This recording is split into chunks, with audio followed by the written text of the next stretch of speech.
সুলাইমান আলাইহিস সালাম শক্তিশালী একজন নবী ছিল। উনি মালাকুল মাউতকে বলেছিলেন, মালাকুল মাউত, আমার মৃত্যুর সামান্য কিছু আগে আমারে বইলো, আমার একটা কাজ আছে।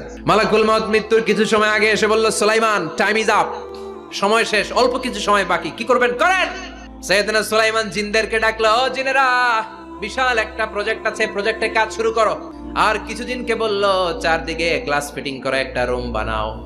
সাইয়েদনা সুলাইমান আলাইহিস সালাম গ্লাস ফিটিং করা রুমের ভেতরে ঢুকলেন। এই রুমে ঢোকার দরজা নাই, হাতে একটা লাঠি নিলেন, লাঠির মধ্যে ভর করে দাঁড়িয়ে রইলেন আর জিনদের দিকে তাকিয়ে রইলেন। জিনেরা এত বদমাশ ছিল, সাইয়েদনা সুলাইমান দাঁড়িয়ে না থাকলে কাজ করতো না। উনি এমন ভাবে দাঁড়িয়েছেন, রুহু চলে গেল, লাশ হয়ে দাঁড়িয়ে রইলেন। জিনগুলো দূর থেকে ভাবলো বস তো দাঁড়ায় আছে। জিনেরা মনে করছে বস দাঁড়ায় আছে, কাজ করতে হবে। করতে করতে পুরা প্রজেক্টের কাজ শেষ। ইন দ্য মিন টাইম এই কাঠ খাওয়ার পোকা সুলাইমান আলাইহিস সালাম লাঠির ভেতরে ঢুকে লাঠিও খেয়ে ফেলেছে। সাইয়েদনা সুলাইমান আলাইহিস সালাম ধপাস করে জমিনে পড়েছে। আর জিনেরা কয়, হায় হায়, খালি খালি কাম করছে।